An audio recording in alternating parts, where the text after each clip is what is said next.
যদি রাত্রে যাই তাহলে 7 তারিখে রাত্রে গেলে সেখানে 8 তারিখ আমাদের থাকতে হবে। 8 তারিখ সেখানে থেকে ফজরের নামাজ পড়ে সেখানে নামাজ পড়বো আমরা। নামাজ পড়ে ফজরের নামাজ যখন হবে ফজরের নামাজ পড়ে অথবা এর আগের দিন রাতে আমাদেরকে আরাফাতে নিয়ে যাবে, হয়তো রাতে আর নয়তো ফজরের নামাজ পড়ে। সেম সিস্টেম, এখান থেকে যখন যাবেন যেরকম সিস্টেম ওখানেও একই সিস্টেম। বাসেই যাওয়া হবে আরাফাতে, সেখান থেকে বাসে আমরা আরাফাতে যাব। আরাফাতে উকুফ আরাফা হচ্ছে লাজেম ওয়াজিব আবশ্যক হজ্জের ফরজ বা রুকুন, এটা অবশ্যই থাকতে হবে। আর সেখানে না থাকলে কারোর হজ হবে না। রাসূল সাল্লাল্লাহু আলাইহি ওয়াসাল্লাম তিনি বলেছেন আল হাজ্জু আরাফা, আল হাজ্জু আরাফা, আরাফাই হচ্ছে হজ। অর্থাৎ আরাফাতে উপস্থিত থাকতেই হবে আপনাকে। মিনাতে থাকেন বা না থাকেন আপনার হজ হয়ে যাবে, কিন্তু আরাফাতে যদি না থাকেন তাহলে হজ হবে না। এই জন্য আরাফাতে অবশ্যই উপস্থিত থাকতে হবে। আর আরাফাতে যখন যাব আমরা, যেহেতু একসাথে যাব, আমাদের খিমা যেখানে আসে সেখানেই আমাদের আশপাশেই হয়তো গাড়ি থামবে, সেখানে আমাদের ডিরেকশন অনুযায়ী আমাদেরকে অবশ্যই ফলো করতে হবে। যদি কেউ 19-20 করে ফেলেন, একটু আগে বা পিছনে থাকেন, তাহলে সেক্ষেত্রে আপনি কিন্তু তাঁবুটা হারিয়ে ফেলবেন। আর সেখানে তাঁবু যদি একবার হারিয়ে ফেলেন তাহলে আর আপনাদেরকে খুঁজে পাওয়া যাবে না, বা আপনিও আমাদেরকে খুঁজে পাবেন না। সেই জন্যে আপনারা সবসময় যে ডিরেকশন দেওয়া হবে এবং সবসময় চেষ্টা করবেন যিনি মুআল্লিম থাকবেন তার সাথে থাকার জন্য, কোনোভাবেই তার মানে পিছ না হতে, এবং ইনশাআল্লাহ। আর আমাদের যে বিনার থাকবে, ব্যানার অথবা যেই ফেস্টুন থাকবে, সেই ফেস্টুনকে অবশ্যই ফলো করবেন। আর যারা মাজুর ব্যক্তি রয়েছেন ওনাদের জন্য খাসভাবে বলবো যে আমরা অবশ্যই যেই কার্যগুলি করব সব একসাথেই করব। খুব বেশি তাড়াহুড়া আমরা কখনোই করব না, আস্তে আস্তেই সমস্ত কিছু করব। সুতরাং আপনাদের ভয় পাওয়ার কিছু নেই। আপনারা ভয় পাবেন না যে আমরা তো মাজুর, একটু কম হাঁটতে পারি, আমাদেরকে ফেলে চলে যাবে, এমন নয়। আমরা আস্তে আস্তেই হাঁটবো, আবার একটু পর পর গিয়ে যদি দাঁড়ানোর সুযোগ থাকে আমরা একটু দাঁড়াবো, যাতে করে আপনাদের কোনো সমস্যা না থাকে। আর আপনারাও চেষ্টা করবেন যেন আমাদের সাথে থাকতে পারেন। আবার এরকম মনে করবেন না যেহেতু আমাদের জন্য দাঁড়াবেই বা আমাদের জন্য আস্তে আস্তে যাবেই, সুতরাং আমরা কি করব আরো আস্তে যাব। হ্যাঁ, এরকম যেন না হয়। আপনারাও চেষ্টা করবেন আমাদের সাথে সাথে থাকার সর্বোচ্চ চেষ্টা করার জন্য, দলবদ্ধ থাকার জন্য। যখনই পিছপা হয়ে যাবেন, একটু বেশি দূরে চলে যাবেন, যেহেতু আমরা বুঝতে পারবো না যে যারা সামনে থাকবো যে আপনারা কতটুকু পিছনে চলে গেছেন, তখন আবার আমাদেরকে স্মরণ করবেন, মিস কল দিবেন, ফোন দিয়ে আমরা একটু বেশি পিছনে পড়ে গেছি, হ্যাঁ আমরা একটু বেশি পিছনে পড়ে গেছি, আমাদেরকে একটু সহযোগিতা করেন, বা তখন আমরা দাঁড়াবো, আপনাদেরকে আবার নিয়ে যাব।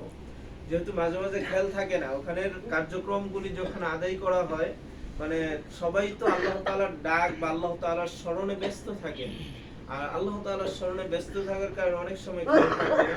যখন আপনি বুঝতে পারবেন যে আপনি অনেকটা ডিসটেন্স হয়ে গেছেন পিছনের দিক থেকে, তখন আবার আমাদেরকে স্মরণ করবেন যে আমরা পিছনে চলে গেছি মোবাইলের মাধ্যমে, অথবা যেভাবেই হোক আমাদেরকে আপনার যিনি মুহরিম রয়েছেন ওনাকে বলবেন। স্মরণ করলে আবার আপনাদের জন্য একটু সময় অপেক্ষা করব, যাতে করে একসাথেই করা যায়। বলছিলাম আরাফার দিনের কথা। তো আরাফার দিনে যেখানে বাস থেকে নামাবে, নেমে একসাথে আমরা একটু এদিক সেদিক যাব না, তাবু পর্যন্ত কোনোভাবেই এরকম করব না যে এদিক দিয়ে কিছু চলে গেলাম, এদিক দিয়ে কিছু চলে গেলাম। তাবু যখন যাব, তাবু যাওয়ার পর তখন সর্বপ্রথম কাজ হবে সেখানে আমরা আপনাদেরকে বলে দিব তাবু নাম্বার কত এবং রোড নাম্বার কত, সমস্ত কিছু আপনাদেরকে বলে দিব।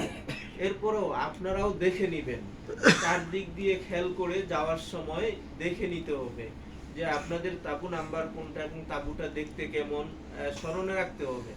রাখলে কি হবে, যখন সেখানে আমরা আরাফাতে থাকবো, আরাফাতে তো সকাল থেকে একেবারে সন্ধ্যা পর্যন্ত থাকতে হবে, বেশ অনেক সময়।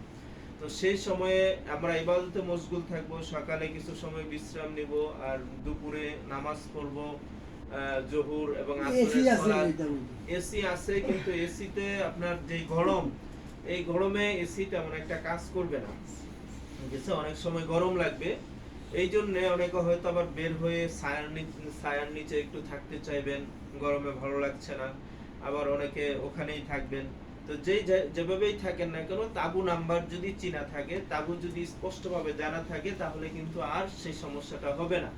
আর সেখানে প্রতি বছর যে সমস্যায় আমরা দেখি বা পড়ি, সেই সমস্যাটা হচ্ছে হাজী সাহেবগণ সেখানে হারিয়ে যান। অনেক হাজী সাহেবগণ আমাদের তাঁবুতে এসে বলেন হারিয়ে গেছি, আমাকে কিভাবে আমার ইয়েতে নেওয়া যায়।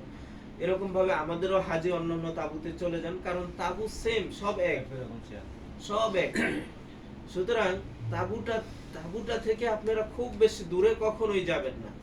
যেই তাঁবুটা দেওয়া থাকবে সেই তাঁবুর পাশেই যেই ওয়াশরুম রয়েছে, সেই ওয়াশরুম যদি একটু দেরিও হয়, লাইন একটু বড়ও হয়, তাহলে সেখানেই থাকার চেষ্টা করবেন। আর ওয়াশরুমে যাওয়ার জন্য যদি ওয়াশরুমের প্রয়োজন হয়, তাহলে সেক্ষেত্রে সবসময় আপনার প্রয়োজনেরও অনেক, প্রায় আধা ঘন্টা 1 ঘন্টা আগে আপনারা যাবেন, যাতে করে সেখানে সিরিয়ালে আপনাদের সমস্যা না হয়। সিরিয়ালে আপনার হয়তো কখনো 5 মিনিট, কখনো 10 মিনিট, কখনো 15 মিনিট, হয়তো 10 জন 15 জনের পিছনে থাকতে পারেন, এরকম আর কি। এই জন্য একটু আগে থেকেই প্রিপারেশন নিতে হবে, যাতে করে সেখানে আপনার কাপড় নষ্ট না হয়ে যায়। ঠিক আছে, সেদিকে লক্ষ্য রাখতে হবে। অনেকেই দেখা যাচ্ছে যে বাড়ির মতো মনে করেন যে বাড়িতে আমার ওয়াশরুম একটাই আছে, আমরা সুতরাং একটাই ইউজ করবো, আমি যখন মন চাইবে তখনই গেলাম। সেখানে কিন্তু তেমনটা পাবেন না। একটা ওয়াশরুম যেখানে 15-20টা মানে বাথরুম আছে, সেখানে আপনার কয়েক হাজার মানুষ সেখানে করবে, লাইন ধরবে। সুতরাং সেখানে আপনাকে অনেক আগে থেকেই প্রিপারেশন নিতে হবে, যাতে করে আপনার সমস্যা না হয়। বিশেষ করে যারা ডায়াবেটিস রয়েছেন, তাদের খাবার দাবারের সংখ্যাটা একটু কমাই দিতে হবে। এমন কমাই দিতে হবে না যেন আবার ডায়াবেটিসে লিড হয়ে যায়। ঠিক আছে, প্রয়োজনের থেকে অতিরিক্ত না, আবার একবারে প্রয়োজনের থেকে কমও না। হ্যাঁ, সেই পরিমাণ মতো আপনারা পানি পান করবেন বা আপনাদের খাবার গ্রহণ করবেন। আর ডায়াবেটিস রোগীরা আগে থেকে এইভাবে ব্যবস্থা গ্রহণ করবেন, যাতে করে কোনো ধরনের সমস্যায় সেই দিন পতিত না হতে হয়। এরপর আরাফার ময়দানে আমরা সেখানে জোহরের